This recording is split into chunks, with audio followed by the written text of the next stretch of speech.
The story begins in 1990 with a video recording being shot by a man named Warren. He stands inside an empty building with yellowish walls. Looking around the place, he spots a trail of wires. He follows them and reaches a radio frequency setup into the radio. He says, "I am separated from others and I don't know where I am. I have never been this far all alone." No response comes back. Then a sound comes from a nearby door. The moment Darren steps toward it, a bird drops to the ground in front of him. It looks dead, but it gets back up and flies away. Warren moves forward through that same door. On a poster ahead, the words "no credit" are written in a strange reversed way. The bird's feathers and a few leaves lie scattered across the floor.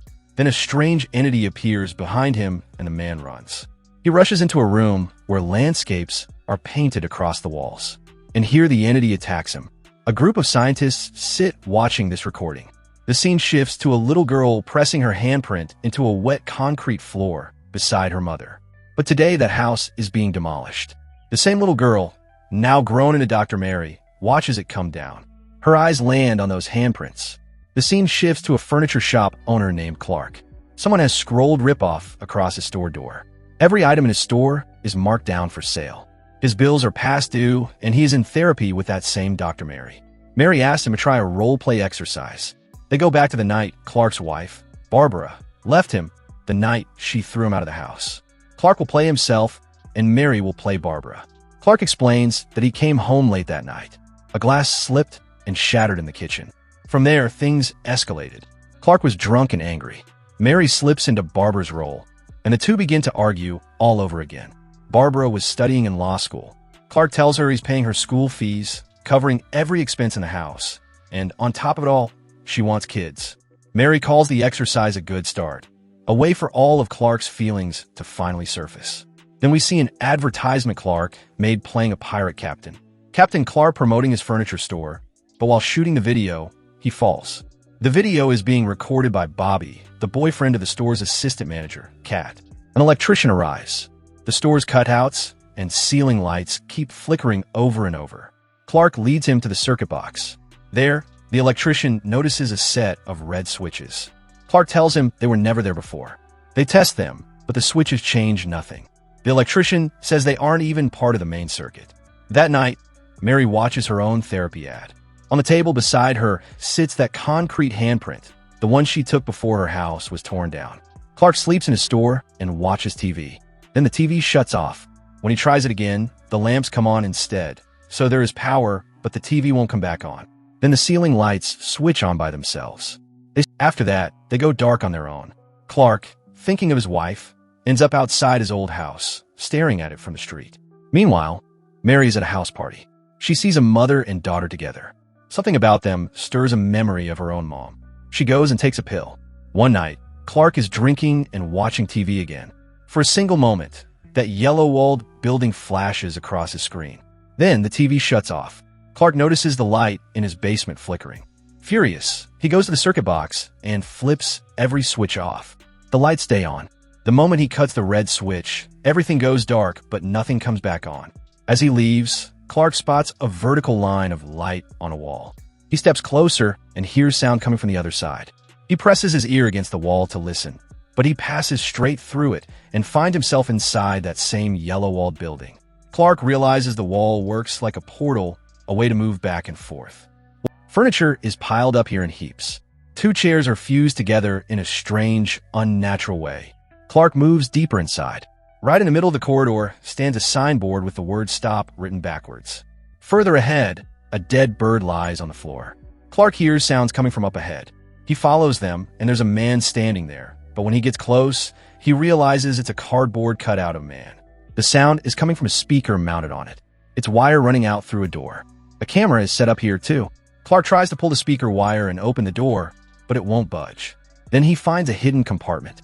Inside lies a bag with the ID of that man wore, who worked for a company called a Sync. Clark starts crawling forward through the hidden compartment and reaches a room. A pair of shoes and a pair of sandals are half sunk into the ground. Here sits a purple velvet chair that looks royal. In the very center of the room is a square compartment holding a few wooden chairs. Then sounds begin coming from behind him. Clark senses there's someone here besides him. Afraid, he moves toward that fourth-dimensional looking wall where a small door carries 3 doorknobs. Clark passes through the door and reaches the stop sign. He goes back to the portal wall, touches it, and pins down the exact location of the portal before returning to his shop. But he rushes back in, grabs a stool, and carries it out into his shop. Clark is stunned by all of it. And at this very moment, a scientist is watching the video of him entering the back room. The next day, Clark tells Mary about the back rooms. I found a place in my store. There's a copy of my store behind a wall, and it keeps going, but his words don't make sense to Mary. Mary asks, "Is there any people there?" Clark tells her he didn't see anyone, but he heard footsteps. Clark has even brought a map he drew of the place. Mary asks why no one else has ever found it. She writes it all off as a hallucination brought on by Clark not drinking since Friday. Clark says he'll come back with proof. Something in Mary shifts at his words. She looks over at her handprint. Then Clark goes to his assistant manager Kat and her boyfriend Bobby. "I will pay you overtime for some research." He tells Bobby to bring his camera. Everyone reaches the store. Clark packs some emergency supplies into a bag. He has kept the portal door marked, but Kat and Bobby can't make sense of what he's saying. The moment Clark steps inside, they freeze. Bobby reaches his hand in to test it. Then both of them follow Clark inside. Kat is terrified. Clark ties Bobby to a rope and the rope to a bed. Bobby will take the camera and head down a steep slope to check what lies ahead. As he reaches the bottom, Bobby sees mounds of clothes giving off a foul stench. Up along the sidewalls and the ceiling, doors are built into the surfaces. A little further on, Bobby sees a light flickering. Hearing a sound from that direction, he runs back up. He says, "There's someone out there." Then something starts pulling his rope from below. Kat and Clark try to grab him, but Bobby gets dragged down. The bed tied to the rope drags too, and Kat and Clark are pulled off their feet along with it. Something has hauled Bobby away into the distance.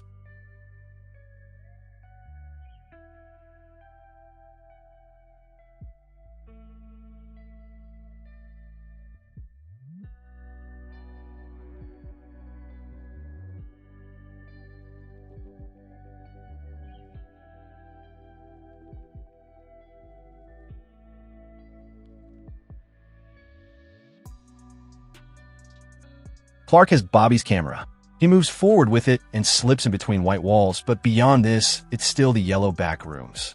Clark starts hearing someone approaching. The furniture in the room is arranged in strange ways. Further ahead, he reaches a room with a decorated Christmas tree in the center and human dead bodies seemingly stuffed beneath the floor. Clark leans in to look at the tree closer. Just then, something moves toward him and Clark runs. He runs wherever he can find a path. Then he hears Kat's voice from a room with a swimming pool coming from the other side of a wall. Clark can't see Kat, but Kat can see him because there's glass on her side and a wall on his. Then something grabs Clark's camera. The scene shifts to a flashback. We see young Mary in her old house where the windows are covered with paper. The moment Mary tries to open a window, her mom stops her. She tells her, "I never ever said that you could go outside. They're all over the place." Then a knock comes at their door. They've locked it with furniture pushed against it, but it breaks and Mary wakes up.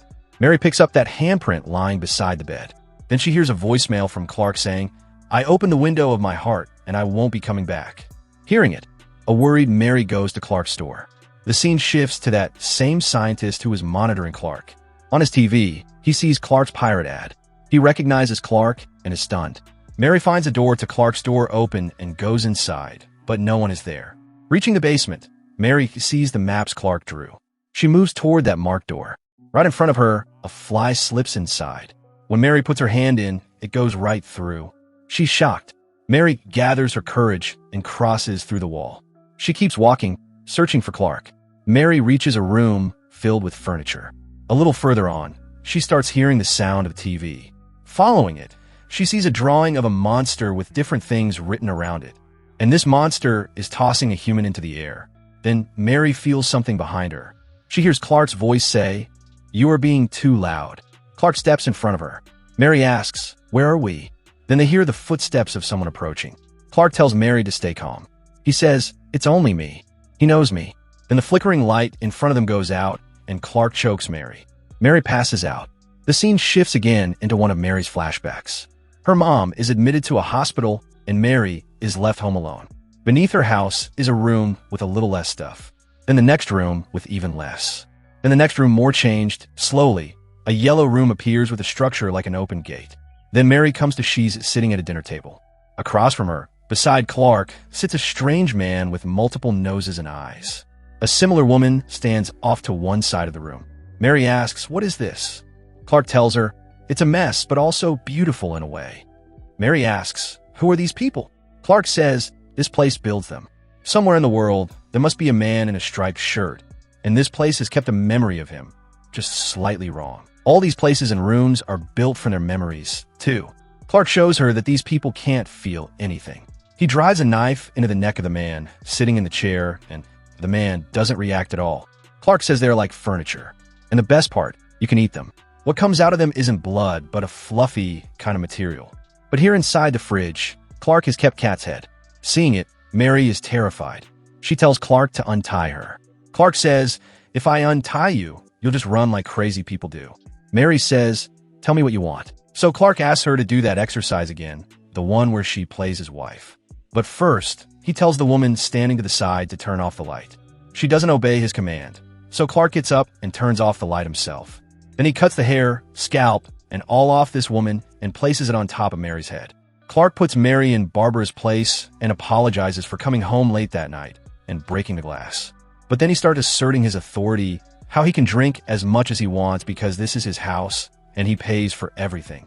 So Mary takes off the hair and says his wife didn't leave him for coming home late or for drinking. She left him because he always whines. He blames everyone else for everything. You were just wired this way, and she can't help him either. Clark starts to feel that where he is now is the right place for him. He's liking it here. Mary says, "Then stay, but let me go." Clark starts untying Mary, but just then that woman runs off because someone else is coming from the other direction. It's a large creature that looks like a pirate. Clark tells it, "This is Mary, our therapist. You don't have to worry." But this pirate creature grabs Clark and starts eating him. This pirate creature looks just like Clark. It's the backroom's own version of Clark. Mary runs now. She reaches a room with many houses. The pirate is coming behind her. She slips inside a house. Mary runs wherever she can find a path. But as she runs, her foot twists. She crawls forward. He runs with a limp, but the pirate keeps coming after her. Mary reaches a place where she can see many back rooms. A staircase leads up from here. Mary climbs the stairs. The pirate was about to break through the door and reach her, but Mary made it up the stairs. This was a copy of Clark's furniture store.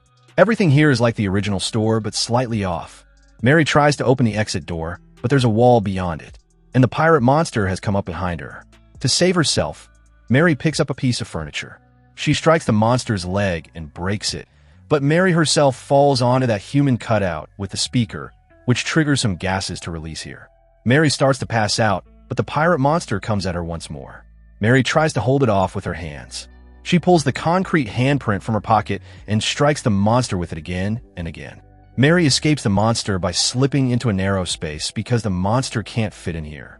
She moves forward where people in hazmat suits spray gas on her.